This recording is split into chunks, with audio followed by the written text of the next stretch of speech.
কিন্তু একটা প্রাণী সমস্ত মানুষরা মিলেও যদি চায়, পারবে বানাইতে? আল্লাহ মাছির কথা বলছেন, দুবাবা,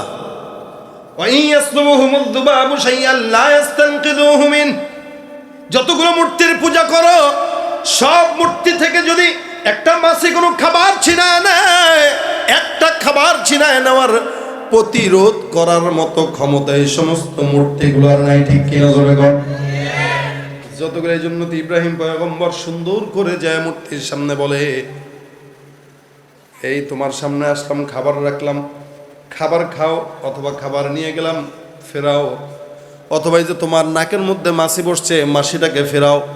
ইব্রাহিম নবী তাকায় দেখে মূর্তি লা ইয়াদুররু ওয়ালা ইয়ানতিকু ওয়ালা ইউকাল্লিমু, একটাও মূর্তি কথা বলতে পারে না, খাইতেও জানে না, ধরতেও জানে না, ক্ষতিও করতে জানে না, উপকারও করতে জানে না। ইব্রাহিম নবী বলে, আরে এমন কোন মূর্তির পূজা মানুষ করে যেই মূর্তি মানুষের ফিরাইতেও পারে না, উপকারও করতে পারে না? আমার মনে হয় এটা কোনোদিন আল্লাহ না। সূর্যের দিকে তাকায় মনে করছে সূর্য মনে হয় আল্লাহ। এরপরে বলে না না, এটাও তো আল্লাহ না। চন্দ্রর দিকে তাকায় ডাক দিয়ে মানে হাদা রব্বি হাদা আকবার। ফালাম্মা ফালাত ক্বালা ইয়া কওমি ইন্নী বারিউম মিন, যখন নাকি আবার ওটা ডুবে যায় তখন বলে না না, এটার থেকে পানা চাই, এটাও আমার রব না, ওইটাও আমার রব না, মূর্তিও আমার রব না। তার মানে ইব্রাহিম পয়গম্বর অবশেষে সিদ্ধান্ত মনোনীত হলেন, ইন্নী ওয়াজ্জাহতু ওয়াজহিয়া লিল্লাযী ফাতারাস সামাওয়াতি ওয়াল আরদা হানিফাও ওয়া মা আনা মিনাল মুশরিকিন। সব দেখার পরে ইব্রাহিম নবী বলেন, আমি যাকে বুঝলাম, যাকে জানলাম, এমন একজন মালিক আছে যাকে দেখা যায় না, ওখান থেকে কলকবজা নারে, নিশ্চয়ই আমি তার দিকেই আমার মুখ ফেরায় দিলাম। ওই আল্লাহ ছাড়া আর কাউকে আল্লাহ বলে মানি না, মানা যাবেও। আল্লাহ পাক ডাক দেয়া বলে, এদের এতটুকু ক্ষমতা নাই যে একটা কিছু ছিনাই নিয়ে যাবে। ওয়াই ইয়াসলুবুহুমুদ দুবাবু শাইআন লা ইস্তানকিদুহু মিন দুআফাত তালিব ওয়াল মাতলুব। এরা যাদের কাছে চায় আর যারা চায়, অর্থাৎ মূর্তিদের কাছে চায়, মূর্তিরাও দুর্বল। দুআফাত তালিব, যারা চায় তারাও দুর্বল। ওয়াল মাতলুব, যার কাছে চাওয়া হয় সেও দুর্বল। এই জন্য আল্লাহ পাক বারবার নবীকে ডাক দিয়ে বলেন, নবী আপনি ইমানের দাওয়াত দেন, কালেমার দাওয়াত দেন, বান্দাদেরকে নামাজের কথা বলেন, আর এক আল্লাহ ছাড়া অন্য কোনো জায়গায় শরীক করার কথা বলবেন না। আল্লাহর কাছে ইবাদত করতে বলবেন, আল্লাহ ছাড়া অন্য কোনো দল নাই, অন্য কোনো রব নাই, অন্য কোনো শরীক নাই। একটা ইমানদার যখন এই কথার উপরে সাক্ষী দান করবে, আল্লাহ পাক ইমানের কারণে, রাসূল হাদিস শরীফে বলেন, যার কলবের মধ্যে মান কানা ফি কলবিহি মিসকালা হাববাতিন মিন খারদালিন মিনাল ঈমান দাখালাল জান্নাহ। নবী বলেন, একদম বিন্দু পরিমাণ ইমানের ছিটে ফোঁটা যদি কোনো ইমানের কলবে থাকে, আল্লাহ পাক ওই ইমানদারকে বিনা হিসাবে জান্নাত দান করে দিবে। এটা রাসূলের হাদিসের ওয়াদা। ছোট্ট থেকে ছোট্ট একদম সরিষা দানা পরিমাণও যদি ইমান নিয়ে কেউ কবরে যায়, আল্লাহ পাক জান্নাত দিবে, একদিন না একদিন দিবে। আর কবে দিবে এটা হলো কথা। কাউকে 1 কোটি বছর জ্বালাইতে পারে, কাউকে 1000 কোটি বছর জ্বালাইতে পারে। যেই সমস্ত মানুষরা মনে করে গুনাহ যেমন চাই করি, জান্নাত তো একদিন পাবোই, কারণ আমি তো ইমানদার, এটাও মাথায় রাখতে হবে। কেউ যদি নামাজ পড়ে না, মানেও না, স্বীকারও করে না, সে কিন্তু কাফারা। যার নামাজ নাই, তার ইমান নাই, সে হলো কাফের। জোরে বলেন ঠিক কিনা? সমাজের মধ্যে অনেক মুসলমান আছে, সপ্তাহে একদিন জুমার নামাজটাও পড়তে আসে না, ঈদের নামাজটাও পড়ে না। কোনো নামাজ এমন নাই যেই নামাজটা সে পড়তে আসে, মসজিদে কোনো দিন দেখা যায় না। নবী বলেন, এই মুসলমান আর কাফেরের মধ্যে পার্থক্যকারী হলো নামাজ। যার নামাজ নাই তার ইমানও নাই। সুতরাং নামাজ পড়বেন না আর বলবেন ইমানদার, এই ইমানের কোনো দাম নাই। তখন তাকে আর ইমানের খাতায় লেখা হবে না। কারণ গুনাহ এটা দায়েম যখন হতে থাকে, গুনাহ মানুষকে কুফরির দিকে ঠেলে দেয়। সব সময় ছোট হোক গুনাহ, এই গুনাহটা যখন সবসময় করবেন, তখন ওই গুনাহ আপনাকে ইমান থেকে বের করে কাফের বানায় দেবে। এই জন্য আপনি মনে করেন না যে আপনি ইমানদার, আল্লাহ আপনার একদিন না একদিন জান্নাতে দিবে, কারণ আপনি কখন কাফের হয়ে বসে আছেন আপনি নিজেও জানেন না। ওটা কার জন্য? যে ব্যক্তি ইমান আনছে, নামাজ আদায় করছে, সুন্নাত মানছে, কোনো ভুল হয়ে গেছে, তখন না তারা জাহান্নামে দিবে। আর ওই ইমানের কারণে একদিন না একদিন জান্নাতে দিবে। কারণ এই যে সাদা জামা, এই সাদা জামার ভিতরে ময়লা দমে, আপনি বউরে দিলেন ধোয়ার জন্য, বউ ধুইল, আস্তে আস্তে করে ধুবে, ময়লা পরিষ্কার হবে না। এটাকে পরিষ্কার করার জন্য আছাড় দিতে হয়, বেশি জোরে জোরে ডলতে হয়। হ্যাঁ, ওয়াশিং মেশিনে দিলে এটা অনেক জোরে জোরে ঘুরে। আপনি চিন্তা করলেন পাতলা জামা বউ তুমি যেমন আছাড় দিতেছো, এটা তো এভাবে তো ছিঁড়ে যাবে।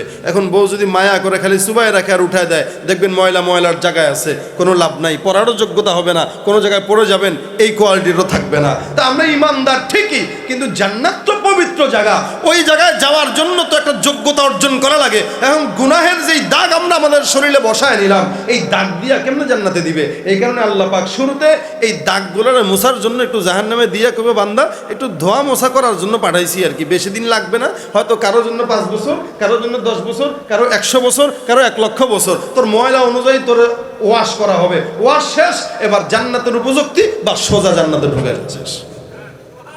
কথা মনে হয় বুঝেন না আপনারা, ঘুমাইতেছেন। এইটা হইল ইমানদারের ইমান থাকার পরে যদি নামাজের মধ্যে গুনাহ হয় অথবা চলতি পথে গুনাহ হয়ে যায় তখন সেটা। কিন্তু যেই ব্যক্তি নামাজই পড়ে না, জাকাতি দেয় না, হজই মানে না, কিচ্ছু মানে না, ওর তো ইমানই নাই, ও থাকবে কিভাবে জান্নাতেও বা যাবে কিভাবে? এই জন্য নবী করিম সাল্লাল্লাহু আলাইহি ওয়াসাল্লাম বলেন, ইমানের পরে যেটা, মান আহাব্বা সুন্নতি ফাকাদ আহাব্বানি ওয়া মান আহাব্বানি কানা মাই ফিল জান্নাহ। কোন ব্যক্তি যখন আমি পয়গম্বরের মহব্বত অর্জন করতে যায়, সে যেন আমার সুন্নতকে মহব্বত করে। মান আহাব্বা সুন্নতি ফাকাদ আহাব্বানি ওয়া মান আহাব্বানি কানা মাই ফিল জান্নাহ। যে আমার সুন্নতকে মহব্বত করলো সে আমি নবীকে মহব্বত করলো, যে আমি নবীকে মহব্বত করলো সে আমি নবীর সঙ্গে আল্লাহর জান্নাতে গেল। সুবহানাল্লাহ।